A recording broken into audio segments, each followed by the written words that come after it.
કાંકરેજના ગ્રામ્ય વિસ્તારોમાં ભારતીય સાથે ગુજરાતી પરંપરા પ્રમાણે માંડલા ગામે વરરાજા બળદગાડું લઈને ફરવા માટે નીકળ્યા।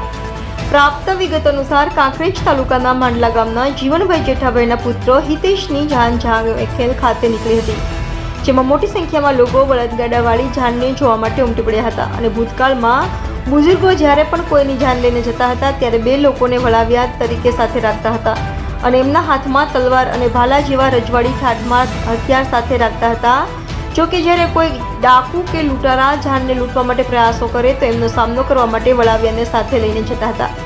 ત્યારે હવે આધુનિક અને ટેકનોલોજી યુગમાં પણ હજુ સુધી આ રીતે જૂની પરંપરા મુજબ ચાલે છે। ત્યારે હવે કાંકરેજ તાલુકાના માંડલાથી ઝાંખેલ જાન પરંપરાગત જૂની પરંપરા મુજબ બળદગાડામાં જાન નીકળી હતી। બળદગાડું શણગારી વરરાજામાં ગાડામાં સવાર થઈ નીકળ્યા। બળદગાડામાં જાન નીકળતા લોકો નજારો નિહાળવા ઉમટ્યા। એક તરફ હેલિકોપ્ટર વીવીઆઈપી ગાડીઓનો કાફલો તો હોય જ, પણ અહીંયા તો અલગ અંદાજ મુજબ જૂના જમાનાની પરંપરાગત બળદગાડામાં જાન નીકળતા ખર્ચ પણ ઓછો થઈ રહ્યો છે અને હવે પૈસાનો બચાવ કર્યો છે અને સાથે સાથે નવયુગલ વરકન્યા ચિરંજીવી હિતેશ અને ભારતીને સૌ કોઈ જોતા હતા અને આશીર્વાદ આપ્યા હતા।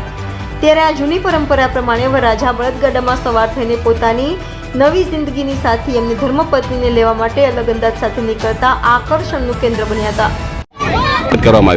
અમારા ગામમાં જે જાન આવી છે જૂની અમારી પરંપરાની મોડનવાળા અમારા હાગાવાલાએ અમારી ઇજ્જત માટે અમારા ગામમાં જે બળદગાડા લઈને આવ્યા એ અમારા ગામમાં આવ્યા। માવજીભાઈ મેવાભાઈએ એમનું ફૂલ સ્વાગત કર્યું, ફૂલથી વધાવી બધાને લીલી ઘાસચારો કર્યો અને મારા ગામમાં આવી રીતે બળદગાડીથી જાન લઈને આવ્યા છે એના માટે અમે ખૂબ રાજી છીએ અને અમારા ગામમાં જૂનો ઇતિહાસ આવું કામ બધા કરે એના માટે અમે પણ ખૂબ રાજી છીએ અને બધાએ આવું ખર્ચ પછી જાય અને આ પરંપરા જાળવો હોય એવી રીતે મારી સૌને નમ્ર વિનંતી છે।